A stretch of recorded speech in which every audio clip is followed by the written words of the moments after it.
Previamente hemos abordado algunos conceptos importantes como los vectores y las operaciones con vectores, así como también hemos abordado el concepto de fuerzas y las leyes de Newton. Aprendimos a realizar diagramas de cuerpo libre, siendo estos últimos de suma importancia, dado que gracias a ellos podremos visualizar de una mejor manera los problemas referentes a la estática de partículas, cuando el cuerpo o partícula se mantienen en equilibrio.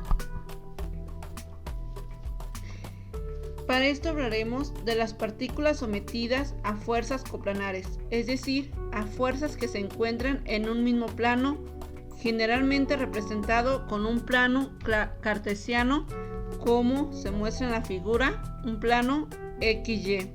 Recuerde que anteriormente se vio que una fuerza puede descomponerse en componentes a las cuales relacionamos con un vector unitario, con la simbología de la componente en X representada la componente y de un vector Y para el componente en Y se representa con la letra J. Ahora bien, para que una partícula permanezca sin movimiento, es decir, en equilibrio, se requiere que las fuerzas resultantes aplicadas sobre una partícula sea cero. Es decir, que la sumatoria de las fuerzas debe ser igual a cero, o también que la dirección del vector, representada aquí por el vector unitario, también debería ser cero. Para que esto se cumpla, debe de cumplirse que las sumatorias de las fuerzas en X deben de ser cero y la sumatoria de las fuerzas en Y también deben de ser cero. Por lo regular, cuando tratamos de resolver un problema de equilibrio, siempre vamos a requerir solucionar sistemas de ecuaciones, de tal forma que si tenemos un sistema de dos dimensiones, se van a tener dos ecuaciones, por lo menos dos incógnitas, representadas generalmente como ángulos y magnitudes de fuerzas mostradas sobre los diagramas de cuerpo libre de las partículas. Cuando se aplica cada una de las ecuaciones de equilibrio, debemos tomar en cuenta el sentido de cada componente con un signo algebraico que corresponde a la dirección de las cabezas de la flecha de las componentes a lo largo del eje X o Y. Esto es importante observar que si una fuerza tiene una magnitud desconocida, entonces el sentido de la cabeza de la flecha de la fuerza en el diagrama del cuerpo libre puede suponerse. Esto es, de esta forma, si la solución generada es como resultado una escalar negativa, entonces el sentido de la fuerza es opuesto al sentido que se supuso. Como el mundo sobre el que vivimos lo vemos desde un espacio, entonces debemos considerar el equilibrio de partículas en el espacio. Aquí el espacio es considerado en tres diferentes direcciones, X, Y y Z, donde por lo regular el eje Z representa la profundidad o la altura del espacio, refiriéndonos a un plano de referencia XY. Lo relevante en este estudio es que se sigue siendo válido el hecho de que una partícula en el espacio permanezca en equilibrio, la fuerza aplicada total neta debe ser cero. Esto quiere decir que la sumatoria de las fuerzas debe ser cero. Y también quiere decir que la dirección de ese vector también debe de ser cero. O sea que su ecuación del vector resultante debe ser cero. Las ecuaciones que se establecen para estas tres distintas dimensiones, es decir, fx, fy y fz, también deben de ser resultantes de cero. de tal modo que todas las fuerzas que actúan sobre la partícula a lo largo de los ejes coordenados deben de ser 0. Si las utilizamos, podemos resolver máximo 3 ecuaciones con 3 incógnitas, que por lo común se representan con ángulos o magnitudes de las fuerzas, los cuales se muestran en el diagrama de cuerpo libre. Considere una fuerza que actúa en el origen O del sistema coordenado rectangular X, Y, Z. Para definir la dirección de F, se traza un plano vertical O, B, A, C, que tiene o que contiene a F. Este plano, el plano OBAC, tiene una orientación definida por el ángulo phi respecto al plano XZ, mientras que la dirección de F tiene un ángulo XY definido en forma entre F y el eje Y. La fuerza F puede descomponerse en componentes verticales, o sea, en FY, y en componentes horizontales, o sea, en FH. En FY y en FH.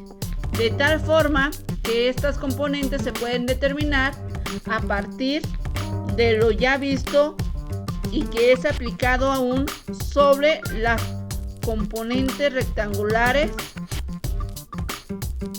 de los vectores. La componente FH aún puede ser descompuesta en dos componentes rectangulares, es decir, en FX y FZ, respectivamente. De esta manera podemos determinar estas componentes con las siguientes expresiones. Aquí podemos observar que la fuerza en X es una componente de la fuerza en H, y dado que la fuerza en H es la componente de F respecto al ángulo θ, y la componente Z quedaría también relacionada con ese ángulo, así además con el coseno y el seno del ángulo phi. La fuerza F se ha descompuesto en tres componentes vectoriales rectangulares dirigidas a lo largo de los ejes X, Y y Z. Si te resultó complicado este tema, aquí te voy a mostrar otro procedimiento para descomponer los vectores en el espacio. Aquí consiste en que tú veas a la fuerza como una caja en la cual existe una correlación entre sus tres componentes FY, FZ y FX, lo cual están representando las aristas de esta caja. Como vemos, la fuerza F está representada por la diagonal OA de esta caja.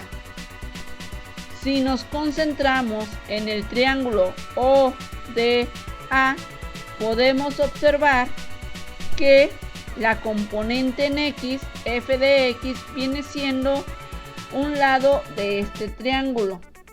De tal forma que para determinar la componente en X podemos aplicar la descomposición de vectores y obtendríamos que la componente en X es igual a la magnitud de la fuerza en F por el coseno del ángulo entre la fuerza F y la Fx.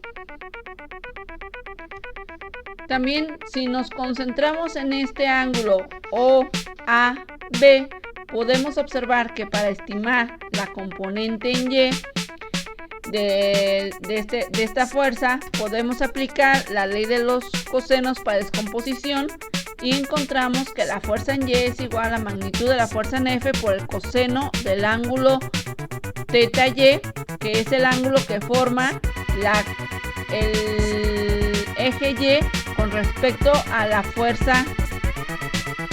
Ahora bien, si nos concentramos en el triángulo que forma FZ con F, podemos observar también que la componente en Z la podemos determinar con la relación de la magnitud de F con el coseno del ángulo Z.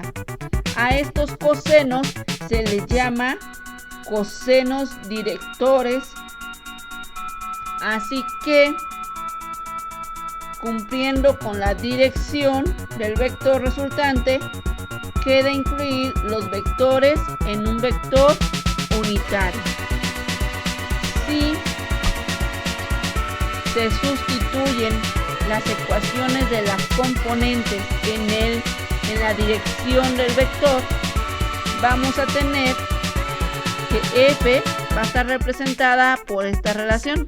Ahora, si consideramos un vector unitario de magnitud 1 y la misma dirección que la fuerza, podríamos tener un vector lambda que va a tener el valor de 1 o va a ser unitario, de tal forma como F y lambda están hacia la misma dirección, es válido multiplicar estos dos vectores utilizando aritmética común, de tal forma que al multiplicar estos dos vectores nosotros estaríamos obteniendo que la multiplicación, o más bien la suma de los cosenos cuadrados de los ángulos directores del espacio tridimensional siempre debe de cumplir que debe ser igual a 1.